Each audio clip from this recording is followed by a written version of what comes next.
My name is Marcus Avery, and if I'm being honest, the only reason I boarded that 6-hour flight to Colorado was because Delilah asked me to. Scratch that, she begged me. She looked at me with those tired, pleading eyes after Thanksgiving and said, "Just come." They're trying to make an effort this time. I wanted to believe her. I wanted to believe that her family had finally decided to see me as more than an outsider. So I packed the bags, arranged the time off work, paid for the flights, and even shipped ahead carefully wrapped gifts for her nieces and nephews. Spider-Man for Jamal, the princess dress for Ivy, the whole deal. I didn't do it for recognition. I did it because Delilah asked me to. Because I still believed that maybe, just maybe, they'd meet me halfway. I arrived in Denver late afternoon, jet-lagged and stiff, my neck aching from the cramped seat and my hands sore from hauling the oversized suitcase I insisted on packing myself. Nothing worse than showing up to a family holiday underdressed. It was snowing lightly, picturesque, like something out of a greeting card. I remember glancing up at the house as the Uber pulled away, half hoping Delilah would be the one to open the door, her smile cutting through the cold. But it wasn't Delilah who answered. It was her mother, Frances, who opened the door with a tight-lipped expression and eyes that scanned me from head to toe like I was a delivery she didn't quite remember ordering. She wore a fur-trimmed shawl and held a glass of red wine like a prop from a movie scene. "Marcus," she said, with all the warmth of a fridge light. "You're here. Good." Before I could even step inside or offer a greeting, she pivoted on her heel and walked back into the house, waving a hand behind her. "You'll be babysitting the kids while we go on the family trip." My foot hadn't even crossed the threshold. Babysitting? I blinked, standing frozen at the door, suitcase handle gripped tightly. I thought maybe she was joking. Some sort of dry humor Frances thought counted as a welcome. But then Harper, Delilah's younger sister, peeked around the corner with a wicked grin and said, "Kids, wipe your snot on the broke-in-law." In the room, God help me, the whole room laughed. Frances chuckled into her wine. Harper doubled over. Gerald's booming laugh echoed from the living room. Even the kids joined in like they understood the punchline.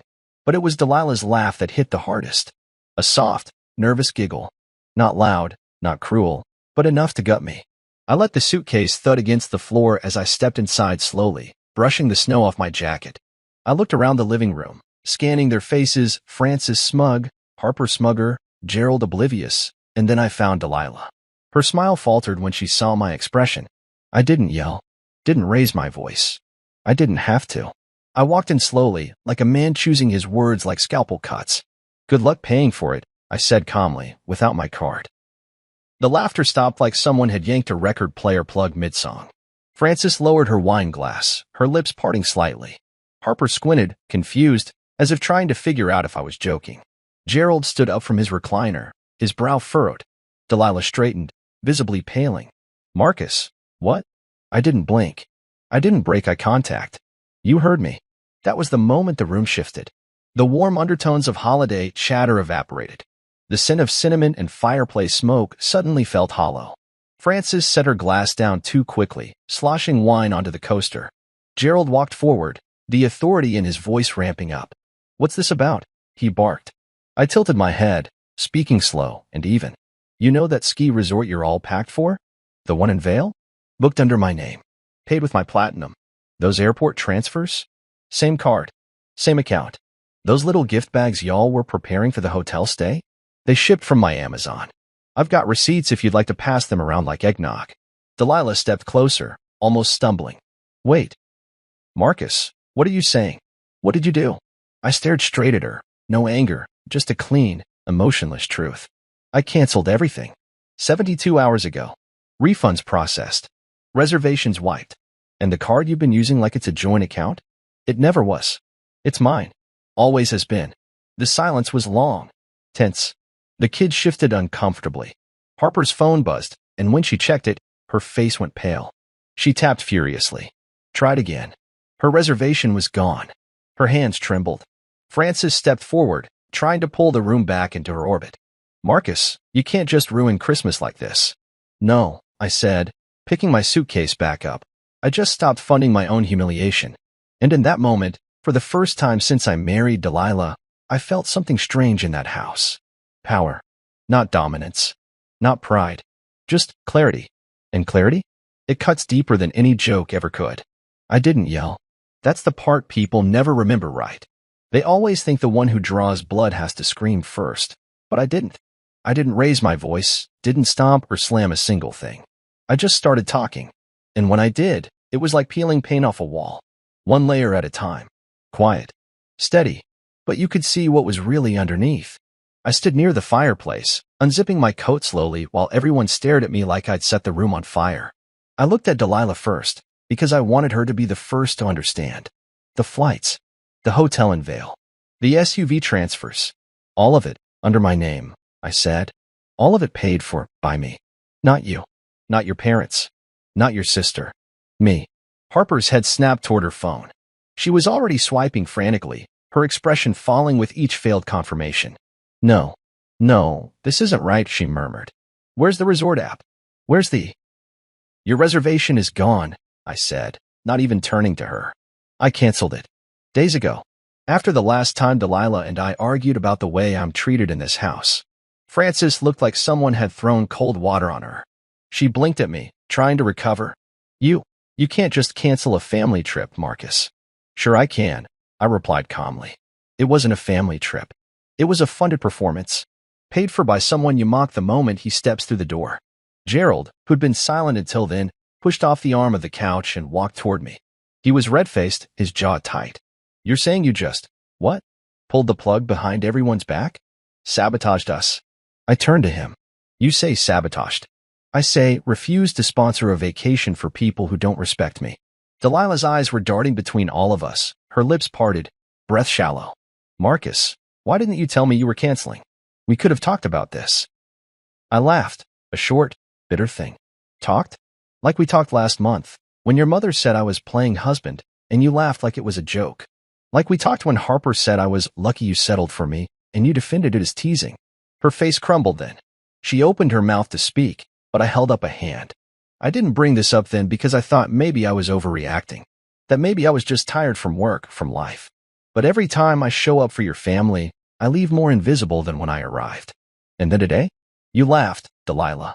You laughed with them. You didn't stop them. You didn't say a word. I didn't mean to, she began. I know, I said. You never mean to. But silence is a choice. And I've stopped choosing it. Harper finally snapped out of her phone frenzy and slammed it on the kitchen counter. You're kidding me, right? You canceled my trip? I had spa appointments, ski passes, the whole thing. Spa treatments, I repeated flatly. On my card. Frances put a hand on her chest. This is outrageous. This is cruel. You humiliated all of us in our own home. No, I said, stepping closer now. You did that when you decided my value started and ended with my wallet. You wanted to parade me like I'm some trained pet. Look how well he performs. Look how much he can buy. Gerald knocked over a vase with his elbow as he stepped toward me again, his voice booming now. You think money makes you a man? You think this little stunt is going to teach us a lesson? I raised my voice just slightly, not shouting, not angry, just enough to cut through the last of the noise. No, Gerald. I think respect makes you a man. And I've gone broke paying for people who can't even say thank you. The room went dead quiet. Even the kids, sensing something seismic had happened, stayed frozen near the stairs. I looked at them for a moment, really looked. They didn't do anything wrong. They were just kids in the middle of grown-up rot. Delilah's voice finally broke through the silence, barely above a whisper. Marcus, what do you want from me? And I almost said it. I almost said, I want you to choose me when it's hard. I want you to stop hiding behind them. I want to stop being the outsider in a life I helped build. But I didn't say any of that. Instead, I looked at her with everything I couldn't say packed tight behind my eyes and told her the truth. I want to stop paying the bill for people who never picked up the check on my soul. Her lip trembled. Frances turned away, muttering something under her breath. Harper sat down, stunned. Gerald paced like a dog without a leash. And I just stood there. Because sometimes the loudest statement isn't a scream. It's pulling the plug on everything they assumed you'd keep funding forever. The house was still. Nobody spoke. No one moved.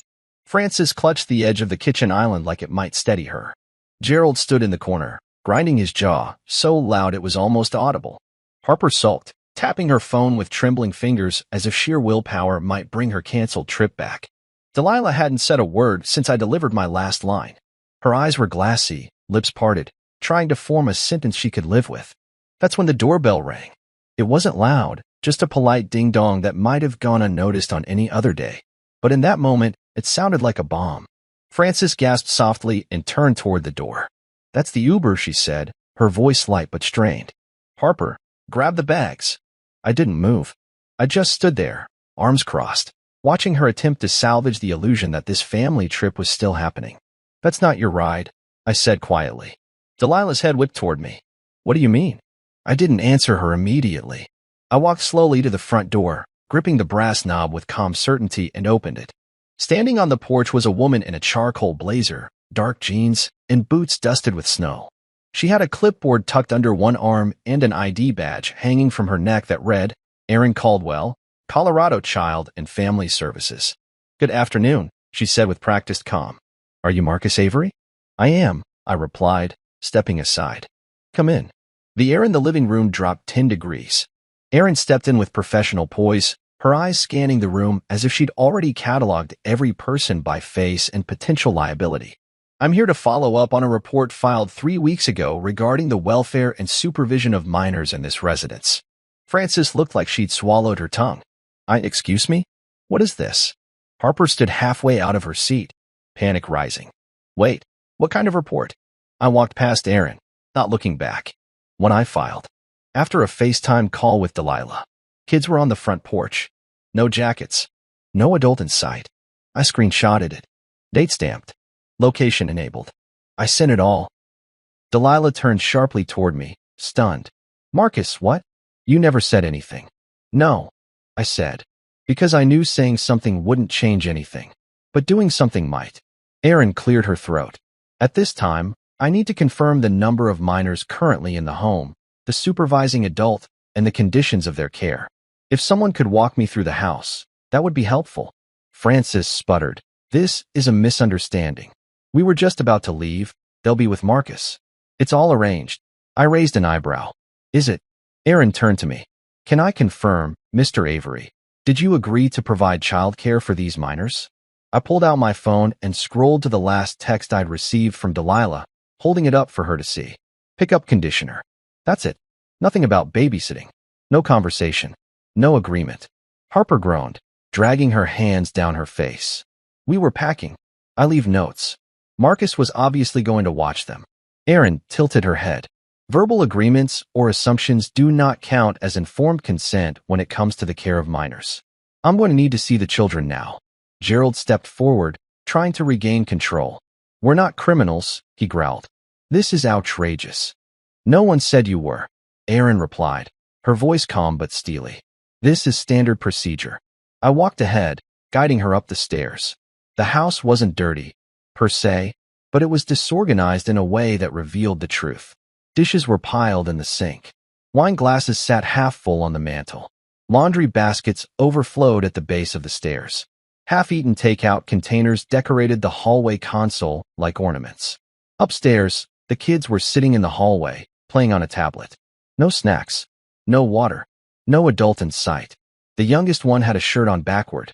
The oldest had mismatched socks and was chewing on what looked like a cough drop. Erin knelt beside them, her tone softening immediately. "Hi there. I'm Erin. Can you tell me who's been watching you today?" One of them pointed downstairs. Annie Harper was packing. "Has anyone made you lunch?" she asked gently. They shook their heads. One of them said, "We had pizza yesterday." Erin's face didn't change, but her notes moved quicker.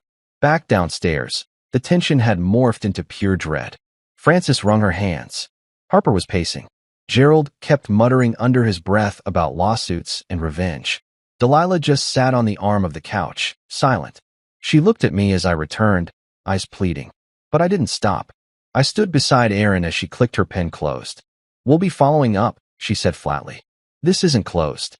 She handed Frances a formal notice of the visit and instructions for next steps.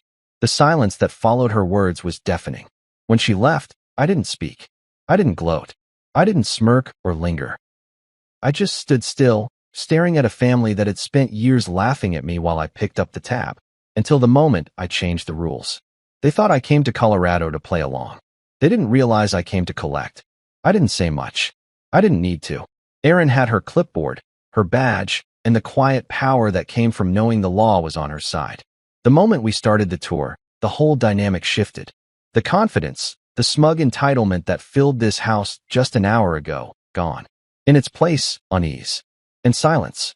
That thick, heavy kind of silence where no one knows what to say that won't sound like guilt. I walked beside her through the hallway first. "We'll start here," I said quietly, motioning toward the kitchen. The room still smelled like burnt coffee and something fried too long ago. Dishes were piled in the sink, none of them soaked, just crusted over like they'd been there a while. Wine glasses sat scattered on the counters, one overturned beside an empty bottle of Cabernet. The floor was sticky in spots, and the trash was already spilling out onto the linoleum. Erin didn't flinch. She just started writing. Frances stood behind us, arms folded tightly across her chest. "This isn't how it usually looks," she muttered. "We've been preparing for the trip." I said nothing, just kept walking. Erin nodded, jotting something else down, then turned to me. "Where are the children normally situated during the day?" I motioned toward the stairs. "Usually upstairs, or out back, weather permitting." She followed me to the stairwell, pausing only when her foot bumped against a pair of discarded leggings halfway up the steps. There were coats tossed over the railing and toys on the landing. As we reached the top, she stopped to take a slow, deliberate look at the hallway. The kids were still there, one lying on the carpet with a tablet inches from his face, the other chewing on dry cereal straight from a zip-top bag. There were no drinks, no supervision, no background noise from a TV, just quiet and glowing screens. The youngest sneezed twice, then wiped his nose on his sleeve. Harper's voice piped up from the bottom of the stairs. "They've had snacks, and they've got juice boxes in the playroom. I've been watching them." Erin glanced at me. "Can I see the playroom?" I opened the door to what was supposed to be it. The room had a small TV on the floor, not mounted, just plugged in by a single dangling cord. There were 4 mismatched beanbags, one ripped open, foam spilling out. An empty chip bag rested on the windowsill. A single juice box, unopened and warm, sat beside a stack of unused coloring books. The shelves had puzzles with missing pieces and a drawer of tangled cords and broken remote controls. I let the room speak for itself. "Are you aware," Erin asked calmly, "of any formal childcare arrangements? Emergency contacts? Schedules?" Frances tried to jump in again. "We're a family. We don't treat it like some daycare center. They're with us. That's what matters." Erin turned to me. "You were named as the supervising adult?" I pulled out my phone again. "The last text Delilah sent me before I arrived?" I handed it over. "Pickup conditioner. That's it. No mention of watching the kids. No request. No agreement." Erin's eyes scanned the screen, then moved back to the hallway where the kids were now quietly watching us. "There's no record of communication confirming your responsibility?" "None." Harper spoke up again, louder this time. "We all just assumed he would help. He always helps." I let out a breath. Not a laugh. Not a sigh. Just breath. The kind of breath you take when you finally stop trying to explain yourself to people who decided long ago not to listen. Back downstairs, Erin checked the thermostat. It read 64 degrees. "Any reason the house isn't properly heated with children inside?" she asked. Frances stammered. "We're trying to conserve energy, and we've been moving in and out, packing." "I understand," Erin said evenly, writing again. "But extended exposure to low temperatures, especially when children aren't layered or attended to, can present health risks." Gerald entered the room just in time to hear that part. "This is ridiculous," he barked. "You come in here and nitpick everything like we're some kind of trashy family. We're not neglectful." Erin didn't even blink. "I haven't said you were. I'm here to follow up based on documented concerns. That's my job." Delilah had been trailing quietly behind us, eyes cast downward. She hadn't spoken once during the tour. When Erin finished her notes and tucked her clipboard under her arm, Delilah finally raised her voice. "Is there anything we can do to fix this?" she asked. Erin looked at her, eyes neutral but not unkind. "This isn't about punishment. It's about protection. If there are changes made, steps taken, and communication improved, then yes, things can move forward. But this isn't closed. We'll be following up." Frances looked stricken. Harper looked furious. Gerald looked like he was seconds from exploding. But Delilah just looked tired, defeated, like the illusion had finally cracked, and she didn't have the energy to glue it back together. Erin walked to the door. "Thank you for your time," she said, then paused. "Mr. Avery, I'll contact you directly for a formal statement." "Anytime," I replied. When the door shut behind her, No one spoke. And for once, the silence wasn't mine to carry. "I'll be staying here 2 nights," I said, my voice steady as I dragged my suitcase through the foyer. The wheels thudded softly against the hardwood, a rhythm I found more comforting than any of the voices in the house. Delilah looked up from the couch like I'd just spoken in a foreign language. "You're what?" I didn't repeat myself. I didn't need to. Frances stood near the fireplace, her arms crossed and her nose already twitching like she smelled something offensive. "You're not seriously thinking of staying here, Marcus. Not after the spectacle you pulled." Gerald rose from the recliner with slow, deliberate movements, the same way you'd expect a man to stand when he's about to throw a punch or deliver a verdict. "You're not welcome here anymore," he said, eyes narrowing. My hand tightened on the handle of the suitcase. "And yet, I booked this flight, paid for half the gifts under that tree, covered the groceries, the alcohol, even the damn snow shoveling service. So if I'm not welcome, maybe the food in your fridge and the coats on your backs aren't either." Frances gasped, like I'd slapped her. "You've embarrassed this family." I tilted my head slightly. "No, I just stopped lying to protect your comfort."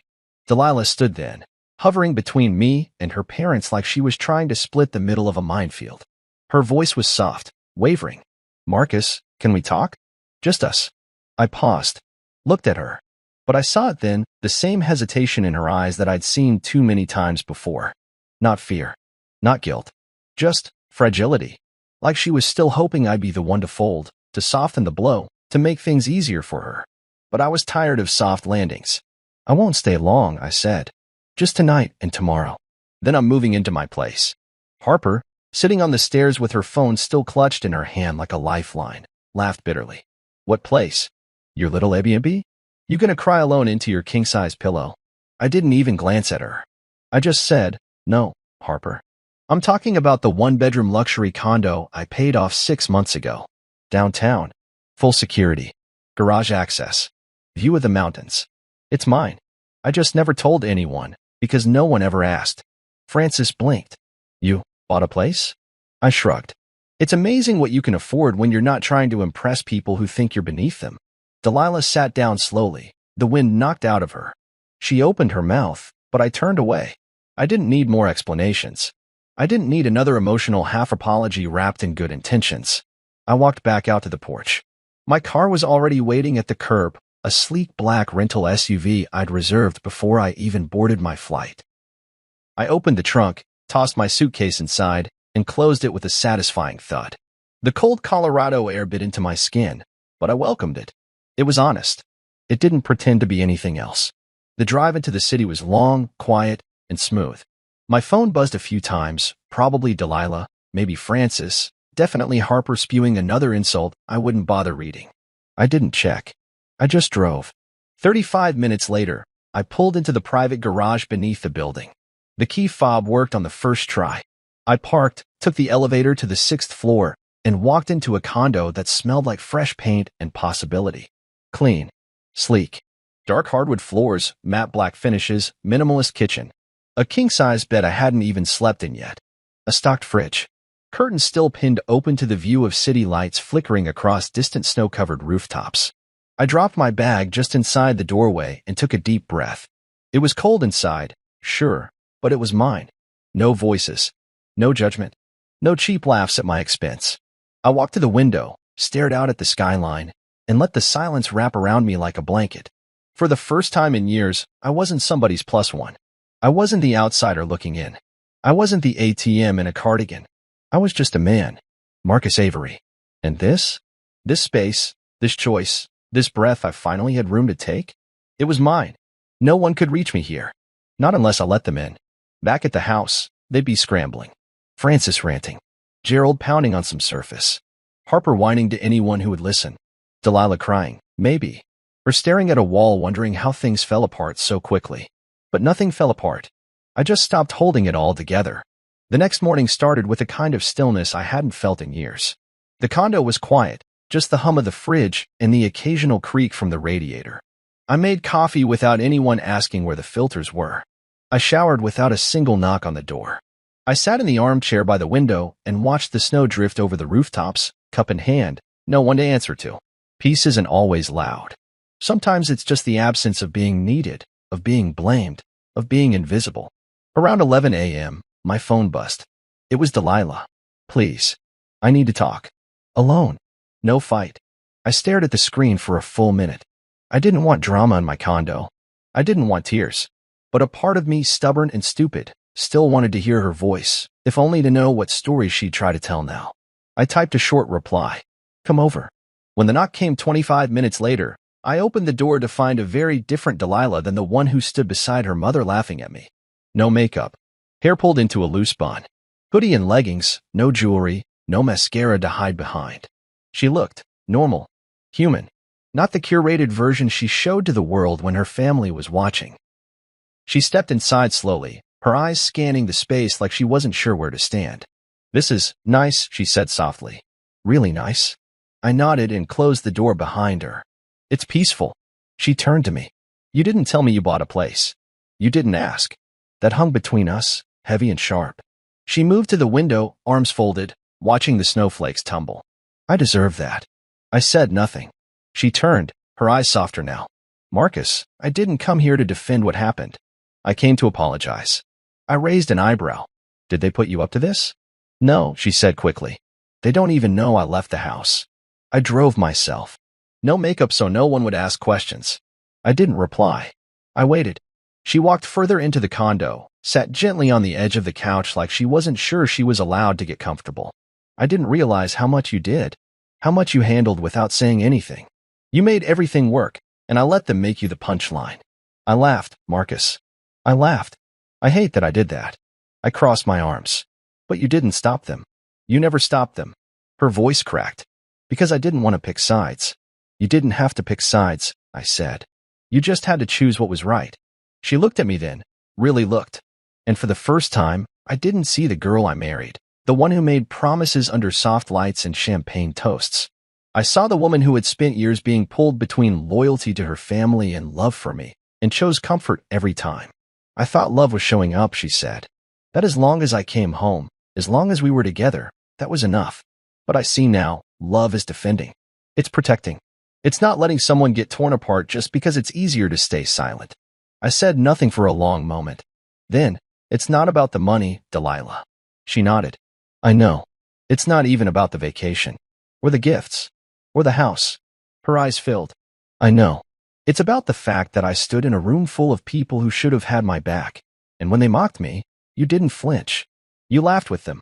You treated me like I was less. Tears rolled down her cheeks, quiet and slow. I let them treat you like a wallet with no soul. Exactly. She swallowed hard, pulling her sleeves down over her hands like she was trying to disappear into the fabric. I'm sorry. I know. I'll do better, she said. I'll prove it. I studied her face. She meant it. Maybe not forever, maybe not in all the ways I needed, but in that moment, she meant it. And still, I wasn't convinced.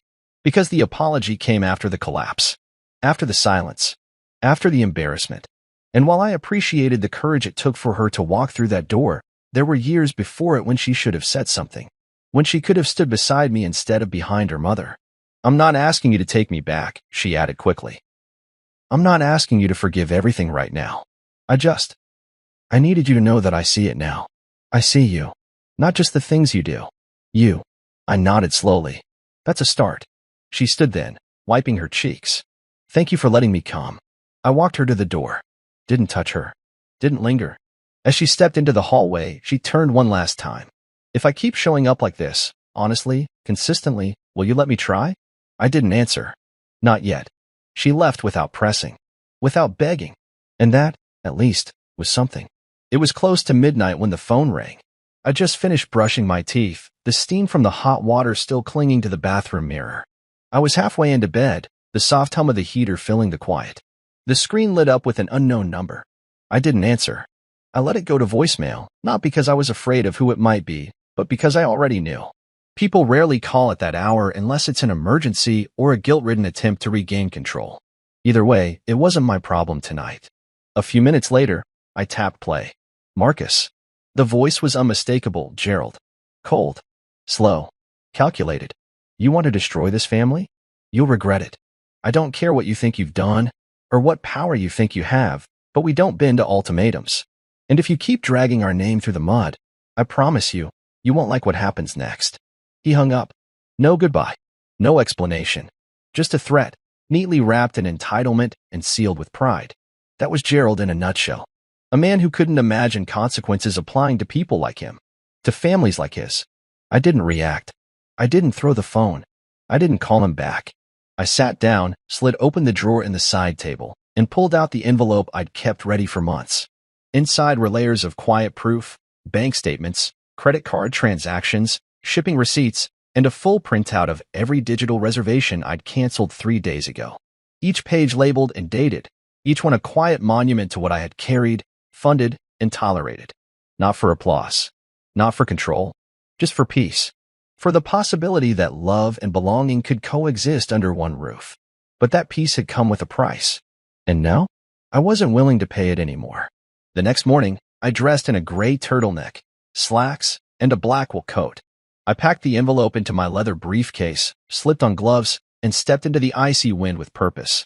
My first stop was the mortgage office. Delilah's name was on the house, but mine was the backbone of the payments.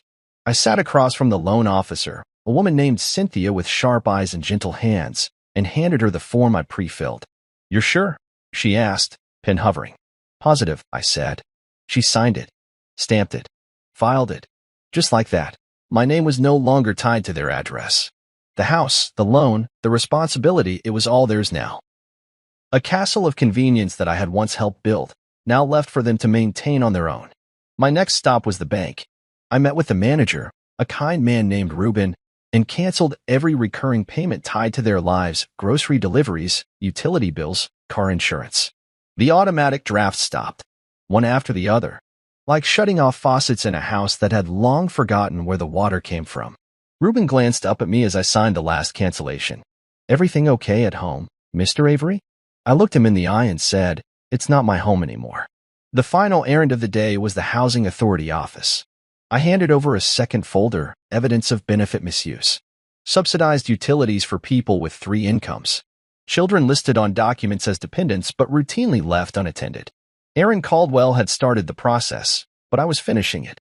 No emotion, no dramatics, just truth. Documented, delivered. When I returned to the condo that evening, I exhaled like I'd been holding my breath for years. Not because I'd hurt anyone, but because, finally, I'd stopped letting them hurt me. The voicemail from Gerald still sat on my phone. I played it again, not because I needed to, but because I wanted to remember the sound of power losing its grip. "You'll regret it." No, I wouldn't. Regret was staying silent. Regret was showing up with gifts only to be treated like an errand boy. Regret was watching Delilah's smile curl around someone else's joke at my expense and swallowing my pride just to keep the peace. What I did now wasn't regret. It was clarity. It was preservation. It was choosing myself over their chaos. I poured a glass of bourbon, the good kind I'd kept hidden for years, and sat near the window. Snow was still falling outside, but inside it was warm. Still. Safe. The phone buzzed once more, but this time it was a text from Delilah. I heard what my father did. "I'm sorry. He doesn't speak for me." I stared at the screen, then typed back. "I know, but he speaks for your house." I didn't send it. Instead, I deleted the draft and powered off my phone. Some things didn't deserve responses. Some cycles didn't need fuel. That night, I slept without checking my phone once. No guilt. No fear. No fire waiting to ignite. A week passed. No calls. No visits. No arguments waiting in the corners of my voicemail. Just silence. It wasn't the kind of silence that follows a fight. It wasn't tense or loud in its own way. It was still, like a lake after a storm. No ripples. No splashes. Just calm, stretching endlessly across the surface of everything I used to hold close. I got used to it quicker than I expected. Mornings became routines. Coffee by the window. A walk to the market. I started taking long, unhurried showers. Sometimes I didn't turn on the TV all day. I read again. Real books, not just invoices and contracts. I played jazz while making breakfast, and for the first time in years, I made meals for one without feeling like something was missing. Until the letter arrived. It came late on a Thursday. No return address, just my name scrawled across the envelope in Francis' distinct, pointed handwriting. The kind that always looked like it was written with a ruler pressed underneath. I sat at the kitchen table, opened it slowly, and pulled out the contents, a check. Handwritten. $300 and change. And a note that said, "We're trying. This is what we could spare. That was it. No, dear Marcus, no, sincerely, Francis. Just that one line, like an admission whispered through clenched teeth. I didn't cash it. I left it on the counter. It didn't feel like an apology. It felt like a gesture someone made because they didn't know what else to do. Guilt wrapped in obligation. A pitiful down payment on years of taking and mocking in equal measure. That same night, just as I turned off the kitchen light, my phone buzzed. A photo. Delilah. It was her nieces, Jamal and Ivy, standing in front of a beige, outdated apartment complex. One of them held a cardboard box. The other grinned with missing teeth. Behind them, Harper stood with her hands on her hips, hair in a messy bun, no trace of glam or sarcasm. They looked tired. Real. New place. No help. Just wanted you to know. I stared at the photo for a long time. There was no caption full of excuses. No plea for anything. Just information. A window into a life after I pulled out the scaffolding.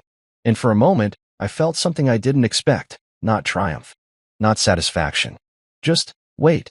The sheer gravity of the change. They were doing it without me now. That should have felt like freedom. And in many ways, it did. But it also came with the quiet echo of things I once thought I wanted. Belonging, shared effort, loyalty. All of which had been replaced by distance and restructuring. Still, I didn't reply right away. I didn't want to say something for the sake of saying it. I turned off the light, sat back on the couch, and let the silence return. It wasn't until the next morning, as the sun started to push through the curtains, that I picked up my phone and sent a reply. A photo taken from my window, skyline in the background, light spilling across the mountains. One sentence, no hate, just space. I didn't know what she expected from me. Maybe forgiveness. Maybe permission to feel like things were okay again. But what I offered was the truth. I didn't hate her. I wasn't angry anymore. I just needed the space I should have claimed a long time ago. The check was still on the counter. I placed it in a drawer. I didn't throw it away. I didn't frame it in mockery. I just tucked it away like a relic. Proof that even the people who mock you will one day realize you were the foundation they never cared to understand. Over the next few days, there was nothing else. No more letters. No more photos. No more threats. Just silence. Beautiful, brutal silence. And in that quiet, I felt something rebuild in me. Something small but steady. Like my sense of self wasn't just returning. It was rooting itself deeper, stronger. I was no longer waking up waiting for a text. I didn't check my email hoping for an apology. I didn't sit at the edge of the couch bracing for the next punch of disappointment. I was still. And stillness, I realized, was power. I opened the windows that afternoon and let the cold air in, just to feel it. Just to remind myself that I could choose discomfort now and then. Because it was mine. Because no one was forcing it on me anymore. The skyline outside didn't apologize for being sharp. The wind didn't say sorry for biting. And I didn't need anyone to explain why it had all gone so wrong. They had their life now, what was left of it. Maybe they'd learn. Maybe they'd change. Maybe they wouldn't.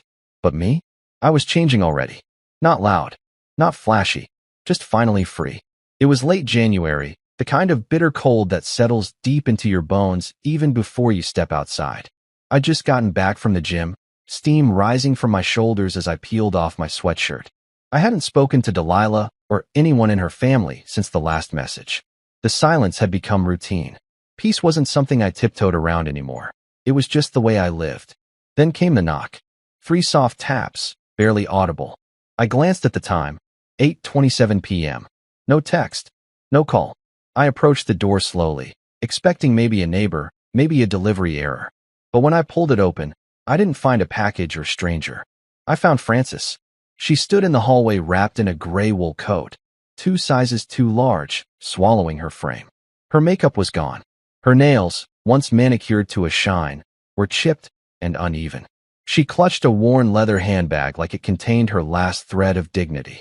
She didn't say hi, didn't smile, just met my eyes and asked quietly, "Can I come in?"